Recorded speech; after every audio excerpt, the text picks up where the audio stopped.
આપ સર્વને પ્રભુ ઈશ્વરના નામમાં પ્રેમી સલામ. સલામ. હાલેલુયા.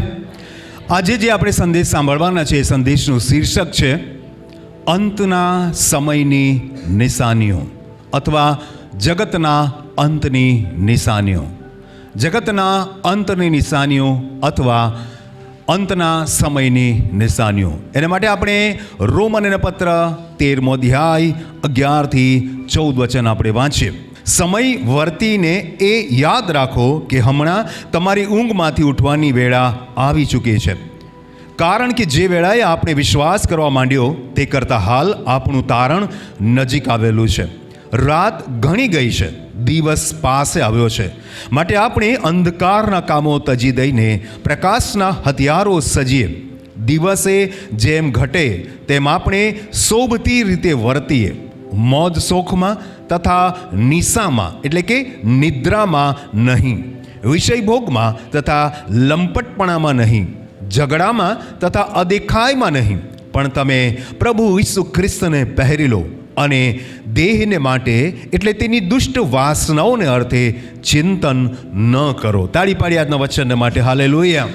હાલેલુયા. આપણે આ જે શાસ્ત્ર પાઠ આપણે વાંચ્યો છે, શાસ્ત્ર ભાગ આપણે વાંચ્યો છે, એની અંદર રોમનના પત્રના 13મા અધ્યાયના 11મા વચનને આજે આપણે બહુ ધ્યાનથી સાંભળવા માંગીએ છીએ. સૌથી પહેલા શબ્દ લખેલો છે સમય વર્તીને એ યાદ રાખો કે. આપણે ભૂલી ગયા છે, આપણે બધું જ ભૂલી રહ્યા છે. કોઈ વ્યક્તિ જ્યારે નવો વિશ્વાસમાં આવે છે ત્યારે એનો વિશ્વાસ એટલો બધો જાગૃત હોય છે, કંઈ પણ કરી છૂટવા માટે તૈયાર હોય છે. પ્રભુ ઈસુના પરના વિશ્વાસમાં ગમે તેવા પરીક્ષણો આવે, સમસ્યાઓ આવે, ચિંતા આવે, એ બધું જ સહન કરવા તૈયાર છે. પણ જેમ જેમ એ સમય પસાર કરતો જાય છે, જેમ જેમ સમય જતો જાય છે, એના વિશ્વાસની અંદર જે પહેલાં જે તેજના હતી, જે એની ઉત્સાહ હતો, જે એની ખુશી હતી, જે એનો ઉમંગ હતો, એ ધીરે ધીરે ઓસરતો જાય છે. અને ધીરે ધીરે પોતાના વિશ્વાસની જે પરાકાષ્ઠા છે, વિશ્વાસની જે દ્રઢતા છે, એ ભૂલતો જાય છે. અને એ વાત આજે આપણે ફરીથી યાદ કરવાની છે, આપણા વિશ્વાસને જાગૃત કરવાનું છે. હાલેલુયા. એટલે કે સમય વર્તીને એ યાદ રાખો કે હમણાં તમારે ઊંઘમાંથી ઉઠવાની વેળા આવી ચૂકી છે. હાલેલુયા. પણ જો શબ્દ તમે બરાબર ધ્યાન આપશો તો અહીંયા એક વ્યક્તિને કહેવામાં નથી આવ્યો. સામૂહિક રીતે રોમનના લોકોને પાઉલ પ્રેરિત ઉત્તેજન આપે છે. રોમનના લોકો કોણ હતા? એ યહૂદી લોકો ન હતા. એ લોકો રોમઈ પરંપરા પ્રમાણે ચાલનારા લોકો હતા. પરંતુ ધીરે ધીરે તેઓએ પ્રભુ પર વિશ્વાસ તો કર્યો, પરંતુ ધીરે ધીરે તેઓનો વિશ્વાસનો જે પ્રભાવ છે ઓછો થતો ગયો. તેઓ નબળા થતા ગયા. યહૂદી નહોતા, અથવા કેટલાક જ લોકો યહૂદી હતા. મોટા ભાગના લોકો રોમન લોકો હતા. અને એ રોમન લોકોના વિશ્વાસની કમી જોઈને પાઉલે આ કહેવું પડ્યું. હું ને તમે પણ જન્મે યહૂદી નથી. આપણે જન્મ આપણા કોઈ પણ એક સમાજ યા ધર્મ યા જાતિમાં થયો હશે, પણ આપણે જેવો વિશ્વાસ કર્યો તેવો ઉમંગથી આપણે પ્રભુનો સ્વીકાર તો કર્યો. પણ સમય આવતા આવતા આપણે ધીરે ધીરે એ આપણી જે ઉત્સાહ હતો, જે ઉમંગ હતું, એ ઓસરતું ગયું. અને આજે આપણે ભૂલી ગયા છે પ્રભુ ઈશ્વરની વાતોને. આજે આપણે ભૂલી રહ્યા છે પ્રભુ ઈશ્વરની વાતો, અથવા તો આપણે નબળા પડી રહ્યા છે. અને લખ્યું છે તમારે, એટલે કે બહુવચનમાં લખ્યું છે. આ વચન પ્રત્યેક વ્યક્તિને લાગુ પડે છે. દરેક વ્યક્તિને લાગુ પડે છે કે જે લોકો પ્રભુ ઈશ્વર પર વિશ્વાસ કરે છે પણ નબળા પડી રહ્યા છે. તેઓ આત્મિક ઊંઘમાં છે. અને એટલા માટે લખ્યું છે તમારે ઊંઘમાંથી ઉઠવાની વેળા આવી ચૂકી છે. હાલેલુયા. હાલેલુયા. બીજાની વાત નથી કરતો, તમારા ને મારા જેવા ખ્રિસ્તી લોકોની વાત કરે છે. પોતાની જાતને અલગ અલગ પંથથી, અલગ અલગ સમાજથી, અલગ અલગ રૂઢિથી ઓળખાવતા લોકો, જે લોકો પોતાને ખ્રિસ્તી કહેવડાવે છે, એવા બધા લોકોને આજનું વચન ઉત્તેજન અને પ્રોત્સાહન આપે છે, પડકાર આપે છે કે તમારે બધાએ ઊંઘમાંથી ઉઠવાની વેળ આવી ચૂકી છે. કોઈ એક બે લોકોની વાત નથી. સામૂહિક રીતે ખ્રિસ્તી લોકોનો વિશ્વાસ આજે કમજોર થઈ રહ્યો છે. આપણે બધા જ અંતના સમયમાં છે. સંસારનો અંતના છેડા પર આપણે આવી ગયા છે. પ્રભુ ઈસુનું આગમન નજીક છે. બધા બોલો આમીન. આમીનનો મતલબ પ્રભુ ઈસુ જલ્દી આવે છે. વાતનો હું વિશ્વાસ કરું છું, કબૂલ કરું છું, એટલે હું આમીન કહું છું. પ્રભુ ઈસુ બહુ જલ્દી આવી રહ્યા છે. જીસસ ઇઝ કમિંગ સૂન. પણ આપણે ઊંઘમાં છે. હવે ઊંઘ શું છે એના વિષયમાં હું તમને કહેવા માંગીશ. પહેલાં આપણે પહેલાં સંસારિક ઊંઘની વાત કરીએ. 2 પ્રકારની ઊંઘ હોય. કેટલા પ્રકારની? 2 પ્રકારની ઊંઘ હોય. તમે કહેશો ના ભાઈ મને તો એક જ ઊંઘ ખબર છે, પણ હું તમને બતાવું છું 2 પ્રકારની ઊંઘ હોય છે. પહેલી જે ઊંઘ છે એ છે ડીપ સ્લીપ, જેને કહેવાય. ડીપ સ્લીપનો મતલબ થાય ગહેરી નીંદ. ગહેરી એટલે ગાઢ નિદ્રા. ગુજરાતીમાં શું કહેવાય? ગાઢ નિદ્રા. ગમે તેટલું બોલાવ્યા કરો, ગમે એટલા પોકાર્યા કરો, ગમે એટલું એને ઉઠાડ્યા કરો, ઉઠે નહીં. એ વ્યક્તિ ગાઢ નિદ્રામાં છે એવું કહેવાય. અને ઘણા બધા ખ્રિસ્તી લોકો ગાઢ નિદ્રામાં છે, ડીપ સ્લીપમાં છે. અને બીજી જે નિદ્રા છે એ નિદ્રા અડધી ઊંઘ અડધી જાગ્રત, જેને આપણે સાદી સરળ ગુજરાતીમાં કાચી ઊંઘ કહીએ છીએ. કેવી ઊંઘ કહીએ છીએ? કાચી. જ્યાં ત્યાં આંખો બંધ છે અને થોડી આળસ જેવી આવે છે, થોડી ઘેન જેવી ચડે છે, જાગીએ પણ છે, સાંભળીએ પણ છે, પણ કશું જોતા નથી. આજુબાજુ જે ઘરમાં આપણી પત્ની કંઈ રાંધતી હોય, બાળકો કંઈ કિલ્લોલ કરતા હોય, એ બધું આપણે સાંભળીએ છીએ. ક્યાંક રૂમમાં ટીવી ચાલતી હોય, બધું સાંભળીએ છીએ, પણ થોડીક આપણે ઊંઘમાં હોઈએ. એ જાગ્રત અજાગ્રત અવસ્થાની વચ્ચેની ઊંઘ છે, એને કાચી ઊંઘ કહેવાય. ખ્રિસ્તી લોકોના વિશ્વાસની અંદર 2 પ્રકારની ઊંઘ કામ કરી રહી છે. પહેલી ઊંઘ છે કઈ ઊંઘ? ગાઢ નિદ્રા, જેને કહેવાય ડીપ સ્લીપ. અને બીજી છે કાચી ઊંઘ. ઘણા બધા લોકો ગાઢ નિદ્રામાં પોડી ગયા છે. એમને પ્રભુ ઈસુ સાથે કોઈ મતલબ નથી. બસ ધન દોલત પૈસા આ તે બધી બાબતો છે. તો આજે તમે કઈ સ્થિતિમાં છો, કઈ ઊંઘમાં છે? આજે તમારે પોતાની જાતને ઝંઝોળવાની છે. શું તમે ગાઢ નિદ્રામાં છો? તો તમારે હવે જાગી ઉઠવાની જરૂર છે. જો તમે કાચી ઊંઘમાં છો, ઊંઘમાં પણ છો અને જાગૃત અવસ્થામાં પણ છો, આજુબાજુનું પણ સાંભળી રહ્યા છો અને શરીર અને મન ઊંઘી રહ્યું છે, તો તમારે હવે એ ઊંઘમાંથી ઉઠવાની વેળા આવી ચૂકી છે. હાલેલુયા. અને એટલા માટે સમય વર્તીને એ યાદ રાખો. આ જે ગુજરાતી ભાષાનો શબ્દ છે ને વર્તીને, એનામાં ઘણા બધા લોકોને કદાચ વધારે સમજાતું નથી. વર્તીનો મતલબ થાય છે વર્તારો. વર્તારોનો મતલબ થાય છે અનુમાન. વર્તારાનો મતલબ આજુબાજુના વાતાવરણની પરિસ્થિતિ જોઈને આપણે જે અનુમાન લગાવીએ છીએ, જે આપણે ફોરકાસ્ટ કહીએ છીએ, કે પહેલેથી આપણે સૂચિત કરી દઈએ છીએ કે હા આ પ્રકારનું વાતાવરણ ગંભીર છે. દાખલા તરીકે વાદળછાયું વાતાવરણ હોય અને ભીની ખુશ્બુ આવતી હોય તો આપણે જાણી જઈએ હવે વરસાદ પડવાનો છે. આકાશમાં વીજળીઓ પડતી હોય, ગડગડાટ થતો હોય, ત્યારે આપણે જાણી જઈએ કે હવે તડકો પડવાનો છે કે વરસાદ. સીધી વાત છે. એનો જે વર્તારો છે, એ જે કુદરતનું જે વાતાવરણ છે, એની પરિસ્થિતિના અનુસાર આપણે અનુમાન કરીએ છીએ. આપણે એક વર્તારો લઈએ છીએ, આપણે એક અંદાજો બાંધીએ છીએ, આપણે એનું એક આકલન કરીએ છીએ, આપણે સમજીએ છીએ કે હવે આવું થવાનું છે. એ જ રીતે સંસારના અંતની નિશાનીઓ જોઈને તમારે આકલન કરી લેવાની જરૂર છે, તમારે અનુમાન કરી લેવાની જરૂર છે, તમારે માની લેવાની જરૂર છે, તમારે વર્તારો સમજી લેવાની જરૂર છે કે પ્રભુ ઈસુનું આગમન નજીક છે. બધા બોલો આમીન. હાલેલુયા. એટલે અંતના સમયની નિશાની વિશે આજે આપણે કેટલીક વાત કરીએ, અને એટલા માટે આપણે બધી રીતે જાગવું પડશે. અને કોણ જગાડશે તમને? તમારો સવાલ તમને જગાડશે. તમારા અંતકરણની અંદર સવાલ તમારે કરવો પડશે. અને એટલા માટે આપણે માથી લખેલી સુવાર્તા 24મો અધ્યાય અને 3જા વચન આપણે વાંચીએ. માથી લખેલી સુવાર્તા તેનો 24મો અધ્યાય અને 3જું વચન કહે છે, પછી જૈતૂનના પહાડ પર તે બેઠો હતો, તેવામાં તેના શિષ્યોએ એકાંતમાં તેની પાસે આવીને કહ્યું કે, એટલે કે પૂછ્યું કે એ બધું ક્યારે થશે અને તારા આવવાની તથા જગતના અંતની નિશાની શી થશે તે અમને કહે. તાળી પાડીએ આપણે હાલેલુયા. 2 મહત્વપૂર્ણ સવાલ છે. there are 2 very important questions are there. 2 questions are there. કયા સવાલ છે? પહેલો સવાલ અંતની નિશાનીનો નથી. પહેલો સવાલ પ્રભુ ઈસુના આગમનનો છે. હાલેલુયા. ઘણા બધા લોકો તમને અંતના નિશાનીની વાત કરશે, પણ સૌથી મહત્વની વાત તો પ્રભુ ઈસુનું આગમન છે. હાલેલુયા. અને એટલા માટે હજુ તો પ્રભુ ઈસુ અહીંયા એમની સામે ભૌતિક રૂપમાં, શારીરિક રૂપમાં છે, છતાં તેઓ પરિકલ્પના કરી રહ્યા છે, તેઓ વિચારી રહ્યા છે કે પ્રભુ જશે અને પાછા આવશે. આમીન. હાલેલુયા. એમની સામે જ છે પ્રભુ ઈસુ, છતાં પ્રભુને કહે તું પાછો ક્યારે આવશે? અત્યારે તો પ્રભુ ઈસુ આપણી સાથે નથી, આપણી સામે માનવીય રૂપમાં નથી, એ તો સ્વર્ગમાં તમારે ને મારે સારું મધ્યસ્થી કરે છે. તો આજે તમારે ને મારે તો કેટલી આશા રાખવી જોઈએ, કેટલો વિશ્વાસ કરવો જોઈએ કે પ્રભુ ઈસુ આવી રહ્યા છે. તાળી પાડીએ આપણે હાલેલુયા. તે સમયના શિષ્યો તો બિલકુલ સામે હતા પ્રભુ, અને કદાચ એ અનુમાન ન કરી શકે કે પ્રભુ તો પાછો આવવાનો છે, અહીંયા જ તો બેઠો છે અમારી સામે, આ પહાડ પર આપણે બધા સાથે તો બેઠા છે ને. કદાચ એ તાર્કિક રીતે એ સવાલ એમનો ત્યાં કદાચ ખોટો પણ પડે કે પ્રભુ તું તો અહીંયા જ છે, અમે તને કેમ પૂછે કે તું ક્યારે આવવાનો. કદાચ એ સવાલ એવો કરી શકતે કે પ્રભુ જગતના અંતમાં શું શું થશે, તો પ્રભુ એને બધું કહેતે. પણ એમનો જે સવાલ છે, સૌથી પહેલો જે સવાલ છે તારા આવવાની. હાલેલુયા. જો એ ત્યારે હાજર છે છતાં જો એ સવાલ પૂછે છે, તો આજે અંતના સમયમાં એ વધારે સવાલ આપણે પૂછવાની જરૂર છે કે પ્રભુ ક્યારે તું આવી રહ્યો છે. હાલેલુયા. આપણે ઉત્સાહની સાથે ઈસુના આગમનની તૈયારી કરવાની છે, ઈસુના આગમનના એ સ્વાગત કરવાની તૈયારીમાં ઊભા રહેવાનું છે. એટલે આપણે ઊંઘમાંથી ઉઠવાની વેળા આવી ચૂકી છે. તાળી પાડીએ આપણે. હાલેલુયા. આપણે ઊંઘ્યા જ કરીશું ને પ્રભુ ઈસુ આવશે. અને બાઇબલ કહે છે કે બે વ્યક્તિ ઊંઘેલા હશે, એક ઉચકાઈ જશે, એક રહી જશે. બે વ્યક્તિ ખેતરમાં કામ કરતા હશે, એક ઉચકાઈ જશે, બીજો રહી જશે. બે સ્ત્રીઓ ઘંટીએ દળતી હશે, એક ઉચકાઈ જશે, એક રહી જશે. એનો મતલબ એ છે કે હું ને તમે કદાચ આત્મિક ઊંઘમાં છે. આવવાના છે પ્રભુ ઈસુ.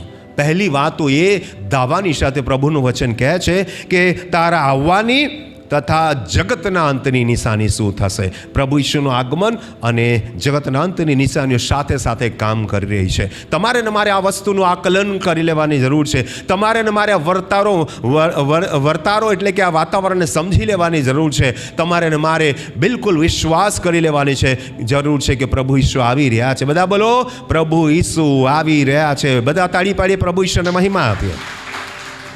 અને આજે સવાલ તમારે વ્યક્તિગત રીતે તમારા મનની સાથે કરવાની જરૂર છે કે પ્રભુ તમે આવી રહ્યા છો. પ્રભુ ઈસુ આવશે તો શું કરશે?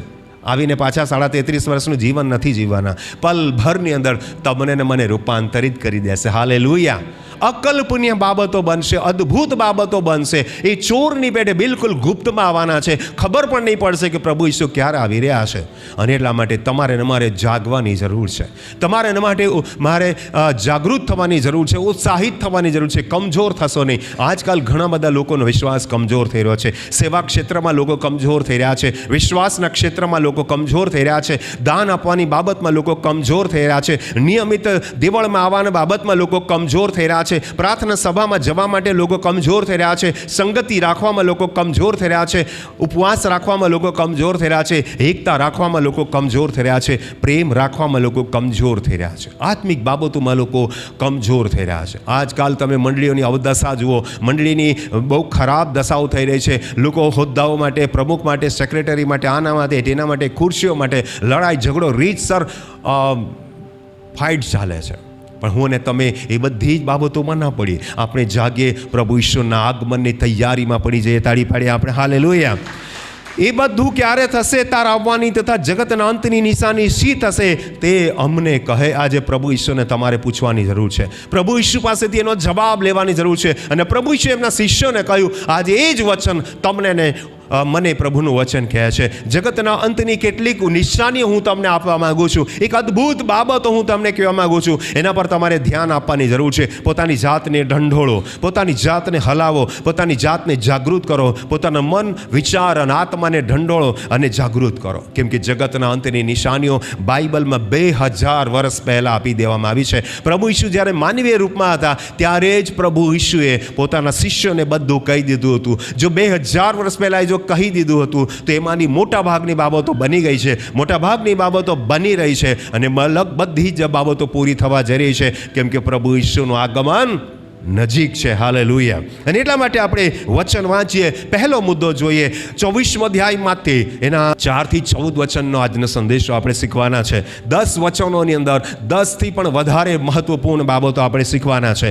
પહેલી બાબત, જગતના અંતની નિશાનીની પહેલી નિશાની બાઇબલ કહે છે, ખુદ પ્રભુ ઈસુ પોતાના શિષ્યને કહે છે, કેટલું સૌભાગ્ય કે આ બાબતો, આ વચનો આજે તમારી ને મારી પાસે આપણી પોતાની ગુજરાતી ભાષામાં છે. કેટલું સરળ રીતે પ્રભુનું વચન આપણને કહે છે, પરંતુ જાગૃત થવાની જરૂર છે.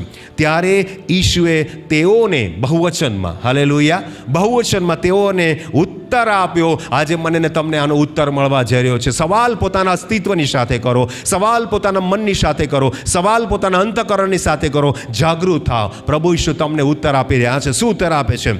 સાવધાન રહો. સૌથી પહેલી બાબત, સાવધાન. બહુ મહત્વપૂર્ણ છે આજના અંતના સમયમાં. આજના અંતના સમયમાં તમને લાગશે કે આપણે તો કેટલા બધા ખ્રિસ્તી, દુનિયાભરમાં ખ્રિસ્તી લોકોની સંખ્યા સૌથી વધારે છે એનું કદાચ તમે ઘમંડ કરી રહ્યા હશો. તમને લાગતું હશે કે એક ગામમાં 4-4, 5-5 મંડળીઓ છે. તમને બહુ આનંદ થતો હશે, પણ સાવધાન થઈ જાઓ. This is not good things. આ સારી બાબત નથી. એક ગામમાં 2, 4, 5, 6, 10 મંડળીઓ હોય, તમને લાગે છે ઓહો હર ફળિયામાં એક દેવળ, એટલા લોકો પ્રભુ પાસે આવી રહ્યા છે, પણ બાઇબલ બિલકુલ સાવધાન કરે છે તમને. હાલેલુયા. આજે એક મંડળીનો વ્યક્તિ ક્યાંય 20 કિલોમીટર દૂર જાય છે, એક મંડળીનો વ્યક્તિ બીજી બાજુ જાય છે, એક મંડળીનો વ્યક્તિ ત્યાં ભાગે છે, એક મંડળીનો વ્યક્તિ રવિવારે અહીંયા ને શુક્રવારે ક્યાં, બુધવારે ક્યાં, ને કાં તો પછી બિલકુલ ક્યાંય જતો નથી. આજે વ્યક્તિ બિલકુલ મજબૂત નથી, વિશ્વાસમાં કમજોર થઈ રહ્યો છે. ખ્રિસ્તી લોકોની વાત કરો છો. અહીંયા સારું, અહીંયા સારું, અહીંયા સારું, બિલ્ડિંગ જોઈને, લોકોની વાતો જોઈને, લોકોની વ્યવસ્થા જોઈને લોકો અહીં તહીં ભાગે છે.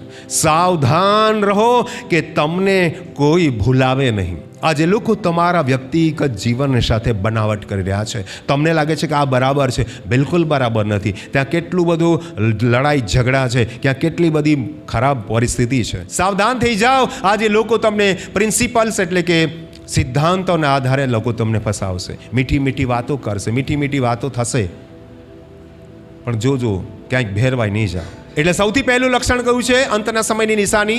આપણા જ લોકો, ખ્રિસ્તી લોકો તમારી સાથે બનાવટ કરશે, અને આ બનાવટમાં તમે ફસી ગયા, મુશ્કેલી થઈ જશે. એદનવાડીની અંદર હવાને ફસાવવામાં આવી, એને નર્કમાં ફસાવવામાં નહોતી આવી, એને એદનવાડીની બહાર ફસાવવામાં નહોતી આવી. જ્યાં સૌથી વધારે સુંદરતા હતી, જ્યાં સૌથી વધારે શાંતિ હતી, જ્યાં સૌથી વધારે પવિત્રતા હતી, જ્યાં સૌથી વધારે પરમેશ્વરની ઉપસ્થિતિ હતી, એ જ જગ્યા પર હવાને ફસાવવામાં આવી. અને હવા ફસી ગઈ એટલે આદમ પણ ફસી ગયો. એક વ્યક્તિને લીધે આખું કુટુંબ નાશમાં જઈ શકે છે. બહુ ધ્યાનથી સાંભળજો. એક વ્યક્તિના આમ તેમ થવાથી આખા કુટુંબનો નાશ થઈ શકે છે. જગતના અંતની નિશાની આ એ જ છે કે તમારે સાવધાન થવાની જરૂર છે. કેમ કે લોકો, તમારા જ લોકો, ખ્રિસ્તી જ લોકો, પ્રભુ ઈશ્વરનું નામ લેનારા લોકો જ તમને ફસાવી દેશે. મહેરબાની કરીને જે યોગ્ય લાગે એ મંડળીમાં જજો, ત્યાંનું સભાસદ લેજો, પણ બે ધણીની ચાકરી કરશો નહીં. મહેરબાની કરીને ભૂલાવવામાં નહીં પડતા. આગલું વચન જોઈએ. કેમ કે હું તો ખ્રિસ્ત છું એમ કહેતા ઘણા મારા નામે આવશે ને તેઓ ઘણાને ભૂલાવશે. અરે સિદ્ધાંતની વાત તો બહુ બાજુ પર રહી ગઈ. હવે બીજી નિશાની એ છે, આજે લોકો પોતાની જાતને મહાન બનાવવાની કોશિશ, ખ્રિસ્તની સમાનતામાં લાવવાની કોશિશમાં લાગ્યા. હું છું ખ્રિસ્ત એવું કહેવડાવે છે કે હું તો ખ્રિસ્ત છું. હું તો જ્યારે હું પણ આમાં આવી જાય છે, સાવધાન થઈ જજો. બીજી જગતની અંતની નિશાની છે કે જ્યારે કોઈ વ્યક્તિ તમે કોઈ વ્યક્તિને વ્યક્તિ પૂજા તરફ એટલે વ્યક્તિત્વના બાબતથી તમે પ્રભાવિત થઈ રહ્યા છો, તો સમજી લો તમે ગલત રસ્તે જઈ રહ્યા છો. અને એટલા માટે પોતાની જાતને જ્યારે કોઈ પ્રભુ સમાન કેવડાવે છે, એવા લોકોથી પણ સાવધાન થઈ જાઓ. અસાવધાન થવાનો સમય છે. એટલે મહેરબાની કરીને નાની સેવા હોય તો કંઈ વાંધો નહીં, નાની મંડળી હોય તો કંઈ વાંધો નહીં, પણ વળગી રહો. તમારા સેવકને, તમારી સેવિકાને, તમારી મંડળીને, તમારા સંસ્થાને, તમારા એ જે તે બાબત છે એને વળગી રહો. પ્રભુ ઈસુ પર વિશ્વાસ કરો. લોકો પર થી પ્રભાવિત નહીં થાવ. કરોડો, લાખો, હજારો લોકો જાય છે, એકની પછાડી એક ભાગે છે, અને એટલે તે સેવક તમને ઓળખતો પણ નથી. એવી મંડળીના લોકો છે કે સેવકને ત્યાં 20 વર્ષથી જાય છે, સેવક તમારું નામ નથી જાણતો. આવી જગ્યા પર જઈને તમે કેમ ગોથા ખાઓ છો? શા માટે જાઓ છો તમે? તમારો સેવક પણ તમને નથી ઓળખતો, નામ દઈને કદી બોલાવતો નથી, તમારી સાથે બેસતો નથી, તમારી સાથે સલામ નથી લેતો. પણ બાઇબલ એવું કહે છે, ઓ નાની ડોળી બીહોમાં, કેમ કે મારા બાપની ઈચ્છા છે કે તમને પરમેશ્વરનું રાજ્ય આપવામાં આવે. તાળી પાડીએ આપણે હાલેલુયા. વચનમાં આપણે બીજી બાબત જોઈ કે હું તો ખ્રિસ્ત એમ કહેતા ઘણે મારા નામે આવશે ને તેઓ ઘણાને ભૂલાવશે. ઘણા લોકો ચિહ્નો ચમત્કારોની પાછળ ભાગે છે. ચિહ્ન ચમત્કાર પ્રભુ ઈસુ આજે પણ કરે છે. વ્યક્તિ કોઈ ચિહ્ન ચમત્કાર નથી કરતો. મારા જીવનમાં એક પણ ચમત્કાર મેં નથી કર્યો. મારા જીવનમાં એક પણ ચમત્કાર મેં નથી કર્યો. જ્યારે હું મૃત્યુમાંથી સજીવન થયો, એ ચમત્કાર મારો નથી, એ મારા પ્રભુ ઈસુનો છે. તાળી પાડીએ આપણે હાલેલુયા. મારાથી એક પણ ચમત્કાર નથી થયો. હું કેવી રીતે ચમત્કાર કરી શકું? હું તમારા જેવો સાધારણ માણસ છું, પણ મારો પ્રભુ ઈસુ મારા થકી ચમત્કાર કરે છે. પ્રભુ ઈસુને મહિમા થાવ. તાળી પાડીએ પ્રભુ ઈસુને માટે. આગળનું વચન જોઈએ, 6મું વચન. અને લડાઈઓ તથા લડાઈઓની અફવા તમારા સાંભળવામાં આવશે, પણ જોજો ગભરાતા ના, કેમ કે એ બધું થવાની અગત્ય છે, પણ તેટલેથી અંત નહીં આવે. બરાબર ધ્યાનથી સાંભળો શું લખ્યું છે. લડાઈઓ તથા લડાઈઓ, પછી કે શબ્દ લખેલો છે અફવા. આજે અફવાઓનો બજાર છે. આજે જ્યાં જુઓ ત્યાં અફવાઓ ચાલે છે. ભારત પાકિસ્તાન વચ્ચે ફક્ત અફવા જ ચાલે છે. વાસ્તવિકતા બિલકુલ અલગ હશે. ભારતના લોકો આવા ને પાકિસ્તાનના લોકો આવી. અફવાને કારણે ટેલિગ્રામ વોટ્સઅપ યુનિવર્સિટી પર ગલત મેસેજ જાય છે. એઆઈના માધ્યમથી લોકો આમ છે તેમ છે ફલાણું છે. બસ આતંકવાદ વકરી ગયો છે. અફવાઓ વધારે ફેલાઈ રહી છે. સત્ય કરતાં અફવાઓનું બજાર માર્કેટ વધારે છે. આજે ટીવી મીડિયા જુઓ, કોઈનું પણ નામ નથી દેતો. મીડિયાની અંદર જોશો ગલત ન્યૂઝ તમને મળશે. ફલાણે આમ કર્યું, ફલાણે આમ કર્યું, આણે આમ કર્યું, આણે આમ કર્યું. અને ટીવી મીડિયામાં શું આવ્યું? આ લોકોએ ધર્માંતરણ કર્યું, આ લોકોએ ચગાવ્યું તો ધર્માંતરણ નીકળ્યું કાંઈ નહીં. ખોદ્યો ડુંગર, નીકળ્યો ઉંદર. તો આ અફવાઓનું માર્કેટ છે. લડાઈઓ, રાજકીય લડાઈની વાત નથી કરતો, લોકોની વચ્ચેની લડાઈ, જાતિ ધર્મ.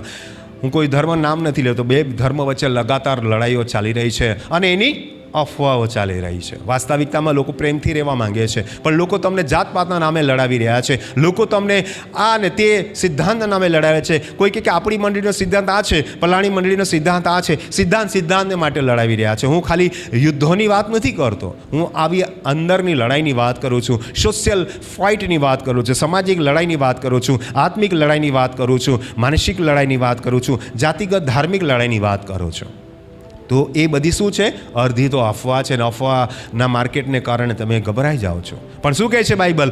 ગભરાતા ના. Hallelujah, hallelujah. આપણે ગભરાવાની જરૂર, જે થવાનું તે થવાનું જ છે. આપણે એને બદલી નથી શકતા. તો આપણે વિશ્વાસથી આપણે મજબૂત રહીએ. આપણે બીજાઓને જોઈને હારી નહીં જઈએ, બીજાઓને જોઈને ડરી નહીં જઈએ, બીજાઓને જોઈને પ્રલોભનમાં નહીં પડી જઈએ, બીજાઓને જોઈને પાછી પાની નહીં કરીએ. આપણે આપણા વિશ્વાસમાં મજબૂત રહીએ. કેમ કે પહેલો શબ્દ કહે છે કે આપણે પ્રભુ ઈસુ આવી રહ્યા છે. બધા બોલો, પ્રભુ ઈસુ આવી રહ્યા. તમને જગતના અંતની નિશાની નહીં પડેલી છે કે પ્રભુ ઈસુ આવી રહ્યા છે એની પડેલી છે? મને કહો, કઈ વાત પર તમે વધારે ફોકસ કરો છો? આ જગતની નિશાનીઓ બધી થઈ રહી છે એના પર તમે વધારે ધ્યાન આપો છો કે પ્રભુ ઈસુ આવી રહ્યા છે એના પર? જો પ્રભુ ઈસુ આવી રહ્યા છે એ ફાયદાની વાત છે કે નુકસાનની વાત છે? તો પછી ભલે જે થવાનું થયા કરે. આ બાજુ આપણે પહેલો પોઈન્ટ એ જોવાનો, પ્રભુ ઈસુ આવી રહ્યા છે. બધા બોલો, પ્રભુ ઈસુ આવી રહ્યા છે. હાલેલુયા. તાળી પાડીએ આપણે બધા. એના પર વધારે ફોકસ કરો. આપણે ખાલી બસ જગતના અંતની નિશાની, જગતના અંતની આ થઈ રહ્યું, તે થઈ રહ્યું, આવું થયું, આવું થયું. ભાઈ એ થવાનું જ છે, એનો કોઈ પ્રોબ્લેમ નથી આપણને. એ થવાનું જ છે. એ તો બધું શક્ય જ છે ને થવાનું જ છે. બાઇબલમાં લખેલું છે. પણ એ વાત પર કેમ ધ્યાન નથી આપતા? પ્રભુ ઈસુ આવી રહ્યા છે. લખ્યું છે અફવાઓ તમારા સાંભળવામાં આવશે, પણ જોજો ગભરાતા ના, કેમ કે બધું થવાની અગત્ય છે તો થવું જ જોઈએ. જો એ થવાનું છે, એ સંભવ છે અને એ બધું થઈ રહ્યું છે, તો પહેલા નંબર પર કયું છે? પ્રભુ ઈસુ આવી રહ્યા છે. એ પણ સંભવ છે. તાળી પાડી આપણે હાલેલુયા. જો આ બધું બની રહ્યું છે, એ જો વાત સાચી પડી રહી છે, તો આ વાત પણ એટલી જ સાચી છે કે પ્રભુ ઈસુ આવી રહ્યા છે. આગળ વચન વાંચે, પણ તેટલેથી અંત નહીં આવે, કેમ કે પ્રજાની વિરુદ્ધ, દેશની વિરુદ્ધ નથી લખેલું. પ્રજાની. એક પ્રજાનો મતલબ એક ધર્મપંથના લોકો, બીજી પ્રજા એટલે કે બીજા ધર્મપંથના લોકો. એક પ્રકારના આસ્થા ધરાવનાર વ્યક્તિ, બીજા પ્રકારની આસ્થા ધરાવનાર વ્યક્તિ. એક પ્રકારની સંસ્કૃતિ ધરાવનાર વ્યક્તિ, બીજા પ્રકારની સંસ્કૃતિ ધરાવનાર વ્યક્તિ. એક પ્રકારની વિચારધારા ધરાવનારા વ્યક્તિ, બીજી પ્રકારની વિચારધારા ધરાવનારી વ્યક્તિ. જોયું? આ પ્રોબ્લેમ છે. દેશ તો લડવાના જ છે, એનો તો કંઈ નવાઈ નથી. પણ જાતિ ધર્મ લડ્યા છે. સમાજ મંડળી લડી રહી છે. બે મંડળી એકબીજાને સાથે લડી રહી છે. ભલે ખ્રિસ્તી હશે, પણ વિચાર મતભેદ થઈ રહ્યા છે. પ્રજાની વિરુદ્ધ તથા રાજ્યની વિરુદ્ધ. જો હવે રાજ્ય આવ્યું. પહેલા કોણ? પ્રજા, વિચારધારા, સમજણ, ધર્મ, જાતિ. અને બીજું રાજ્ય એટલે કયું રાજ્ય? આપણા દેશનું રાજ્ય, આપણા ગુજરાતનું રાજ્ય, આપણા પડોશી દેશનું રાજ્ય, પડોશી રાજ્યનું રાજ્ય. અલગ અલગ પ્રકારની સીમા. આ જે સીમાઓ બની ગઈ છે, જે બાઉન્ડ્રીઓ બની ગઈ છે, તમને લડાવી રહી છે. આ થવાનું છે ને થઈ જ રહ્યું છે. એમાં કંઈ આશ્ચર્યની વાત નથી. કેમ કે પ્રજાની વિરુદ્ધ તથા રાજ્યની વિરુદ્ધ ઉઠશે. જોયું? આ તો સંભવ છે, પણ હવે કુદરત પણ કામ બતાવે છે. દુકાળો, મરકીઓ તથા ઠેકાણે ધરતીકંપ થશે. દુકાળનો પરિસ્થિતિનો મતલબ શું? ધાન્ય પાકશે નહીં, જરૂરિયાતો પૂરી નહીં પડશે. આજે હું અને તમે કયો દુકાળ છે? આપણી પાસે પૈસાનો દુકાળ છે, આપણી પાસે વચનનો દુકાળ છે, આપણી પાસે કપડાં નથી, આપણી પાસે જીવનની જરૂરિયાતો. આ પણ તો દુકાળ જ છે ને. દુકાળ એટલે ખાલી અન્નનો દુકાળ નહીં. એટલે કે એટલી બધી જરૂરતો વધી જશે ને તમારા જીવનની. ફક્ત અન્નની વાત નથી કરતું બાઇબલનું વચન, એ તમારી તમામ જરૂરિયાતોની વાત કરે છે. એટલી બધી જરૂરિયાત કે તમે પૂરું નહીં કરી શકશો, એ પ્રકારનો દુકાળ. પછી બીજું શું લખ્યું છે? મરકીઓ. પરંતુ હવે એવા રોગ આવ્યા, દાખલા તરીકે કોરોના આવ્યો 2019ની અંદર, 2019, 20, 21 આ જે વર્ષો છે, તમને ખબર છે પેન્ડામિક રહ્યું, બહુ ભયંકર મરકીઓ રહી. અને એની અંદર જે કોરોના આવ્યો, COVID-19, એ એટલો ખતરનાક વાયરસ આવ્યો. વિશ્વભરની અંદર હજારો, લાખો, કરોડો લોકો મરી ગયા. એની ઉતાવળમાં વેક્સિન શોધવામાં આવી, વેક્સિન આપવામાં આવી, અને શું એની આડઅસર થઈ તમને વધારે ખબર છે. હું કંઈ બોલતો નથી. જોયું? મરકીઓ. અને હમણાં એક નવો વાયરસ આવી ગયો છે પાછો, તમને કદાચ ખબર હશે નહીં હશે, અને એનું બહુ જ વાત ફેલાઈ રહી છે વાતો, એ છે નિપાહ વાયરસ. નિપાહ વાયરસ વિશે તમને બધાને ખબર જ હશે, ટીવીમાં તમે જોતા હશો. એવી મરકીઓ આવી રહી છે કે એની કોઈ દવા નથી, કોઈ વેક્સિન્સ નથી. એ જે મરકીઓ, બીમારીઓ. અને ત્રીજી વાત છે ઠેકાણે ધરતીકંપ. કયા? ધરતીકંપ. બાઇબલ તમારા ને મારા જીવનના ધરતીકંપની વાત કરે છે. આજે આપણે હાલી ગયા છે, આપણા પાયા ઢીલા પડી ગયા. ધરતીકંપમાં ધડધડ કરતી બધી બિલ્ડિંગ તૂટી પડે. આપણો વિશ્વાસ, આપણી જાગૃતિ બધું ધરતીકંપમાં હાલી ગયું છે. આ પરિસ્થિતિને કારણે આપણે આત્મિક રીતે હાલી ગયા છે, સામાજિક રીતે હારી ગયા છે, માનસિક રીતે હાલી ગયા છે. આ ધરતીકંપની વાત. લોકોનો વિશ્વાસ ડગમગી ગયો છે. આપણે તો ધરતીકંપ શબ્દ સાંભળીએ ને એટલે પેલો ધરતીકંપ. પેલો નહીં, આત્મિક વાત કરે છે પ્રભુ, ભૌતિક વાત નથી કરતા. બધા સેવકો એવું કે ધરતીકંપ એટલે ધરા ધ્રુજી ગઈ. એ ધરતીકંપ તો સદીઓથી ચાલતા હોય, એમાં કંઈ નવાઈ થોડી છે. પ્રભુ ઈસુએ નહીં કીધેલ ત્યારે બી ધરતીકંપ થતા જ હતા. એ ધરતીકંપ પ્રભુ નથી કહેતા, આપણા વિશ્વાસની વાત કરે છે. આપણા વિશ્વાસમાં લોકો ડગી ગયા છે, લોકોના વિશ્વાસના પાયા હાલી ગયા છે. એમનો જે વિશ્વાસની જે એમણે ઇમારત બનાવી લે ને, એ કકડભૂજ થઈને ધડી પડી છે. એ વિશ્વાસ નબળો પડી ગયો છે. આત્મિક માંદગીની વાત લખેલી છે, આત્મિક શું કહેવાય, દુકાળાની વાત. વચન નથી, એ દુકાળ છે. આજે તમારી પાસે પૈસા છે, ગાડી છે, ટીવી છે, ઘર છે, બધું છે. બાઇબલ ક્યાં વાંચ્યો છો? એ દુકાળ છે, વચનનો દુકાળ. બાઇબલનો સ્પષ્ટ શબ્દોમાં લખેલો છે કે અંતના સમયમાં શેનો દુકાળ પડશે? વચનનો. એ દુકાળની વાત લખેલી છે. પ્રભુ ઈસુ એ વાત કરે છે કે વચનનો દુકાળ પડશે. પ્રભુ ઈસુ આ દુકાળની વાત નથી કરતો. એ તો ભાઈ કેટલાય દુકાળ પડી ગયા. બાઇબલમાં ઇબ્રાહિમના જમાનાની વાત કરીએ. ઇબ્રાહિમ નીકળ્યો, 75 વર્ષનો હતો કે ત્યાં દુકાળ પડ્યો. દુકાળ તો જૂના જમાનાથી ચાલુ છે. પ્રભુ ઈસુએ કંઈ નવી વાત નથી કરી. પ્રભુ ઈસુ આત્મિક વાત કરે છે, એ નવી વાત. હું આ દુકાળની વાત નથી કરતો, હું આ ધરતીકંપની વાત નથી કરતો, હું આ જે મરકીઓની વાત નથી કરતો. હું તમારા વિશ્વાસની પરિભાષાની વાત કરું છું. વિશ્વાસની અંદર, તમારા વિશ્વાસમાં, વચનમાં તમે દુકાળમાં છો. વચન નથી વાંચતા અને તમારી આત્મિક જરૂરિયાતો નથી પૂરી પડતી, અને તમે તમારા વિશ્વાસ હાલી ગયો છે. આગળનું વચન, પણ એ બધા તો દુઃખોનો આરંભ જ છે. બોલો, દુઃખોનું. તો તમે કહેશો આ દુઃખ, અરે એ દુઃખ ક્યાંથી આવ્યું ખબર છે? એદનવાડીમાંથી આવ્યું. તો પછી એ દુઃખ તો એદનવાડીથી જ આવેલું છે. જ્યારે પરમેશ્વરે હવાને કીધું, તારા ગરોદરપણાનું દુઃખ ઓછું કરીશ. એવું લખેલું છે ને, વધારીશ, એવું લખેલું છે. બરાબર ધ્યાનથી વાંચજો. ત્યાં ઘરે જઈને લખ્યું છે, ઘણું જ વધારીશ. દુઃખ તો ત્યાંથી છે. તો પ્રભુ ઈશ્વર નવી વાત કઈ કરી? અરે ભાઈ, એદનવાડીમાંથી ઘણું દુઃખ આવી ગયું છે. તો દુઃખ તો ચાલુ છે, માણસ જાત છે ત્યાંથી. એ દુઃખની વાત નથી કરતો. એ દુઃખ તો છે જ, શારીરિક દુઃખ તો. પણ શું લખ્યું છે અહીંયા? એ બધા તો દુઃખોનો આરંભ જ છે. તમારું મન માયુસ થઈ જશે. આ મંડળીમાં જાઉં, અહીંયા જાઉં, આ કરું, આ ધર્મ પાળું, આ ધર્મ પાળું. કન્ફ્યુઝ થઈ ગયા છે તમે. કઈ જગ્યા પર જઈએ તો સારું? ક્યાં સારું વચન મળે? ક્યાં સારી આત્મિકતા મળે? લોકો મંડળીમાં જવાનું છોડી રહ્યા છે. લોકો નાસ્તિક બની રહ્યા છે. આજના જમાનાની નવી વાત કરું છું તમને. લોકો નાસ્તિકતા તરફ જઈ રહ્યા છે. આ દુઃખોનો આરંભ છે. દુઃખની વાત એ છે કે લોકો પ્રભુને ભૂલી રહ્યા છે. દુઃખની વાત એ છે કે લોકો પરમેશ્વરની વિરુદ્ધ જઈ રહ્યા છે. દુઃખની વાત એ છે કે લોકો પાપમાં ને નશામાં જઈ રહ્યા છે, ડ્રગ એડિક્ટ થઈ રહ્યા છે. એ વાત છે દુઃખ. હું એ શારીરિક દુઃખની વાત નથી કરતો, આત્મિક દુઃખની વાત કરું છું. લોકો આત્મિક રીતે નબળા પડી ગયા છે, કમજોર થઈ રહ્યા છે, પ્રભુનું વચન વાંચવાનું ટાળી રહ્યા છે, પ્રાર્થના કરવાનું ટાળી રહ્યા છે, દેવળમાં જવાનું ટાળી રહ્યા છે. આ દુઃખોની બાબતો છે. માંદગીનું દુઃખ, માથાનો દુખાવો, તાવ, કિડની ફેલ, આ ડાયાબિટીસ એ દુઃખની વાત નથી કરતો, એ તો એદાનવાળીમાંથી છે. પાપને કારણે માણસના શરીરમાં દુઃખ આવી ગયું. પણ હું આ દુઃખની વાત કરું છું. દુઃખની વાત એ છે કે લોકો આજે નાશમાં જઈ રહ્યા છે. It is so dangerous. કેટલું દુઃખદ છે. આગળ જોઈએ. તેઓ તમને વિપત્તિમાં નાખશે. તેઓ તમને વિપત્તિમાં નાખશે. બહુવચન થઈ ગયું બંને બાજુ. તેઓ પણ બહુવચન, વિપત્તિમાં પણ. એક તરફ એવો માહોલ બની રહ્યો છે ખ્રિસ્ત વિરોધી, તો બીજા તરફ ખ્રિસ્તી લોકો. બંને તરફ આજે ઘર્ષણ ચાલી રહ્યું. લોકો તમને દુઃખમાં નાખશે, લોકો તમને તકલીફ આપશે. ખાલી તલવારથી કાપી નહીં નાખશે, બધી રીતે તમને પરેશાન કરશે. આ જગતના અંતની નિશાની છે. તમે દુઃખી થઈ જશો.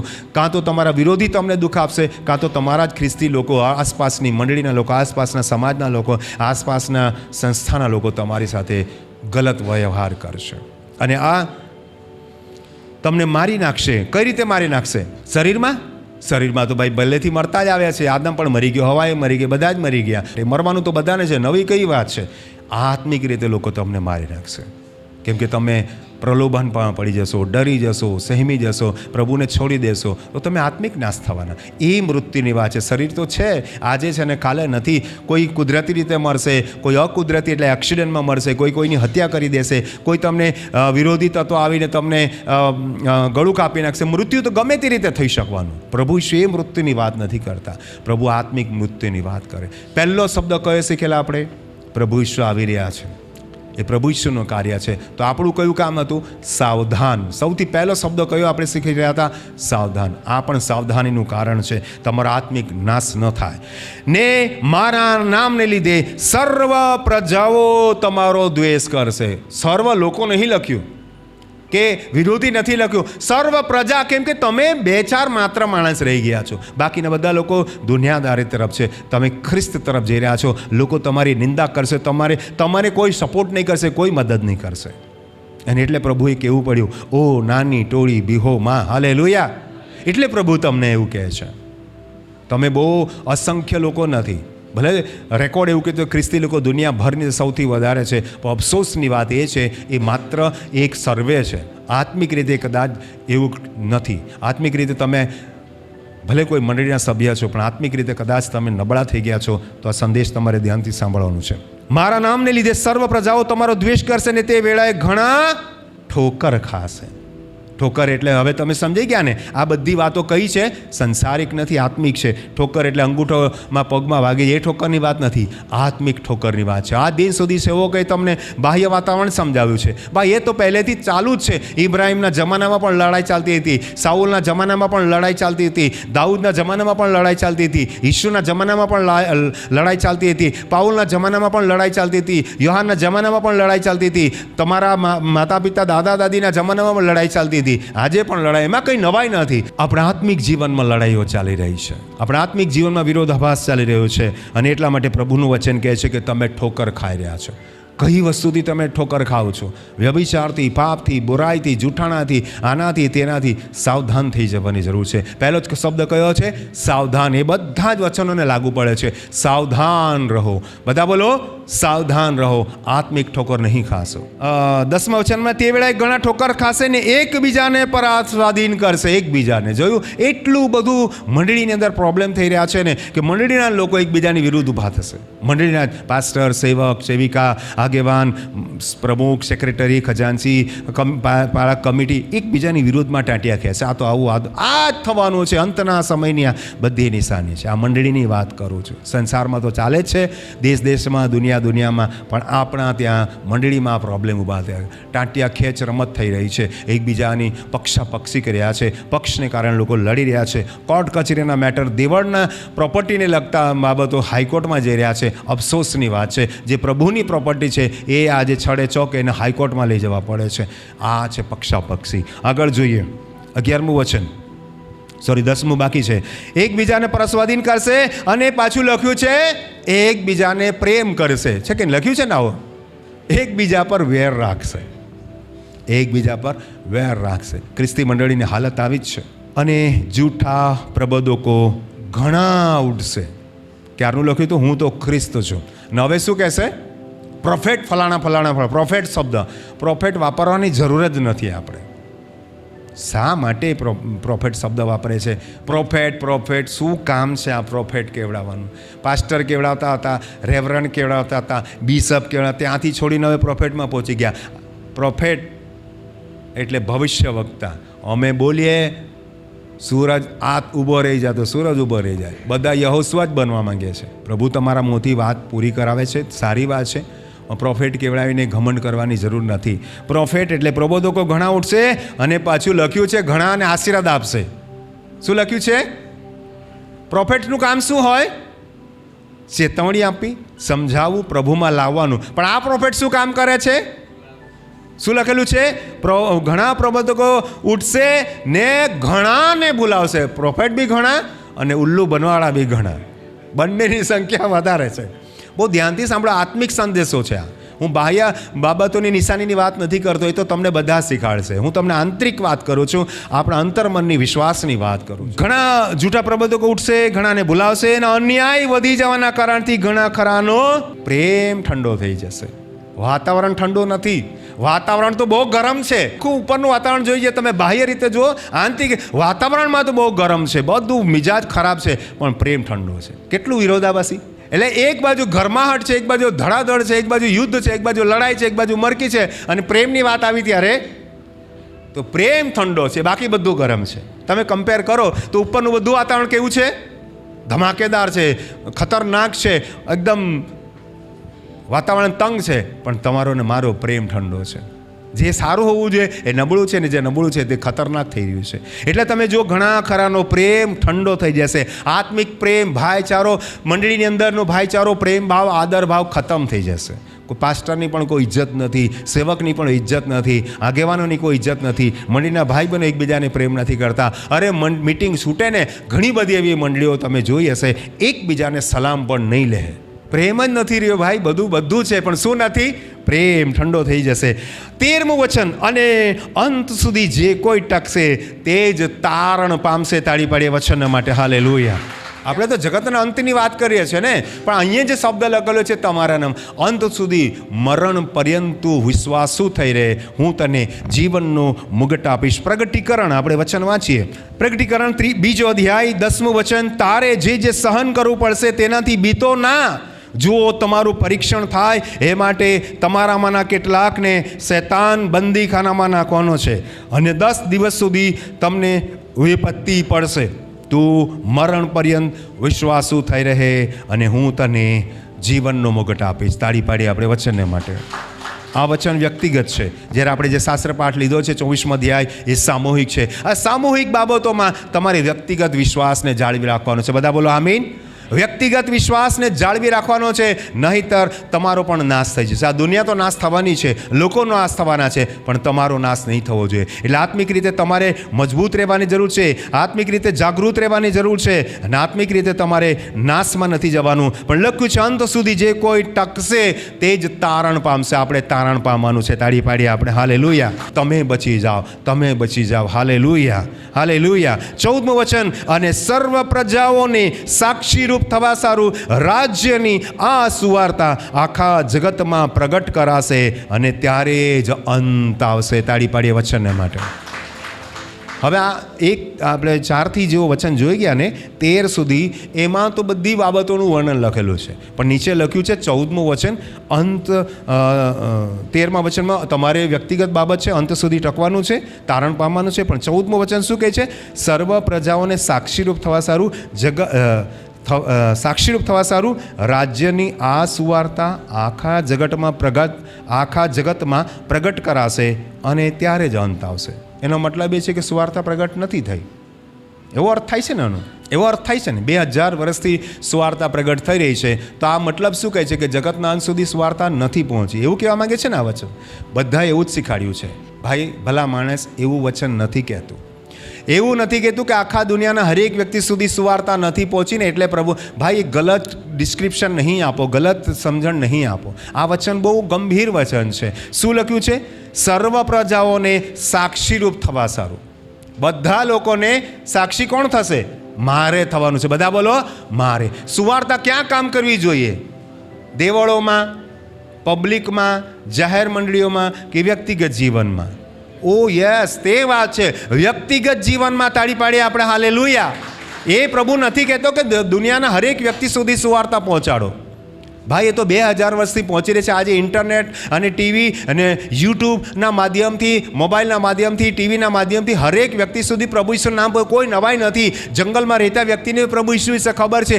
એ વાત નથી કરતું બાઇબલ. બાઇબલ તમારા વ્યક્તિગત જીવનની સાક્ષીની વાત કરે છે. બધાએ ગલત અર્થ કરી દીધો. પહેલાં સુધી નથી પહોંચ્યો. ભાઈ, પહોંચી ગયું તે બધા લોકો ભાગલા પડી ગયા. મંડળીની મંડળી થઈ ગઈ. એક ગામમાં 5 મંડળીઓ થઈ ગઈ. હવે કેટલી સુવાર્તા પહોંચાડીએ? એની વાત નથી કરતું આ બાઇબલ. વાત તમારી સુધીની વાત કરે છે. તમારા જીવનની વાત. તમારું જીવન સાક્ષીરૂપ બનાવો, ત્યારે અંત થશે. તમારા જીવનમાં જો વચન નથી કામ કરતું તો નકામું છે બધું. પ્રભુ ઈસુ આજે આવે કે કાલે આવે, શું ફરક પડવાનો? આજે જો પ્રભુ ઈસુ આવી જાય તો તમારી ને મારી હાલત શું થશે? એટલે વ્યક્તિગત જીવનને સાક્ષીરૂપ બનાવો. તાળી પાડીએ આપણે હાલેલુયા. એટલે સર્વ પ્રજાઓને સાક્ષીરૂપ થવા સારું રાજ્યની આ સુવાર્તા, આ એટલે ક્યાં? જે દૂર હોય તેને આ કહેવાય કે નજીક હોય ને આ કહેવાય? આ પણ આ વ્યક્તિગત જીવનમાં હોવું જોઈએ. તાળી પાડીએ આપણે હાલેલુયા. હાલેલુયા. આ સુવાર્તા લખેલી છે, પેલી નહીં. આખી દુનિયામાં કેટલા ખ્રિસ્તી છે એની સાથે મતલબ નથી. આખી દુનિયામાં કેટલા ખ્રિસ્તી છે એની સાથે મતલબ નથી. આખી દુનિયામાં વિશ્વાસુ કેટલા છે, વ્યક્તિગત જીવનમાં તારણ સુધી કેટલા પહોંચે, એ મહત્વનું છે. હાલેલુયા. સુવાર્તા વચન કોના જીવનમાં વ્યક્તિગત કામ કરે છે મહત્વનું છે. આખા જગતમાં સુવાર્તા પ્રગટ કરાશે અને ત્યારે જ અંત આવશે. હા ભાઈ, તમારા જીવનમાં વચન કામ કરશે. અને પહેલા પોઈન્ટ આપણે શીખેલા, પ્રભુ ઈસુ આવશે તો કોણ જશે પ્રભુ ઈસુ સાથે? હું જઈશ. બધા બોલો, હું જઈશ. જેના જીવનમાં સુવાર્તા વચન કામ કરે છે, તે જેના જીવનમાં વિશ્વાસ કામ કરે, બાકીનો કચરો રહી જવાનો છે. એટલે એ વાતની ઉમ્મીદ રાખો કે પ્રભુ ઈસુ આવી રહ્યા છે. મારું જીવન કેવું છે? મારું જીવન જે સુવાર્તા પર, વચન પર આધારિત છે, વિશ્વાસ પર આધારિત છે, તો હું જવાનો. એટલે એ આશા રાખો કે પ્રભુ ઈસુ આવી રહ્યા છે. અને એ તમે વિશ્વાસ મજબૂત રાખો કે પ્રભુ ઈસુ તમને લઈ જશે. તો જ, નહીં તો પ્રભુ ઈસુ આવશે અને જતા રહેશે. તમે હતા અને નહીં હતા થઈ જશો, ખતમ થઈ જશો. એટલે આ વ્યક્તિગત વચન તમને કામ કરે છે. પ્રભુ ઈસુ આવી રહ્યા છે, એ વ્યક્તિગત આશા છે. વચન પર તમે આ વિશ્વાસ રાખો છો, એ તમારો વ્યક્તિગત વિશ્વાસ છે. તો તમારા પાસે આ તારણ છે. પ્રભુ ઈસુ તમને ને મને લેવા માટે આવી રહ્યા છે. બધા બોલો આમીન. અને ત્યારે જ અંત આવશે. ભલે દુનિયાનો અંત થઈ જશે, તમારો ને મારો અંત નહીં થાય. હું ને તમે તો રૂપાંતર પામીશું. દુનિયાનો અંત થવાનો છે, મારો અને તમારો અંત નથી થવાનો. તાળી પાડીએ પ્રભુને મહિમા આપીએ. આજના વચન દ્વારા પ્રભુ આપ સર્વને આશીર્વાદ આપો. આમીન, આમીન.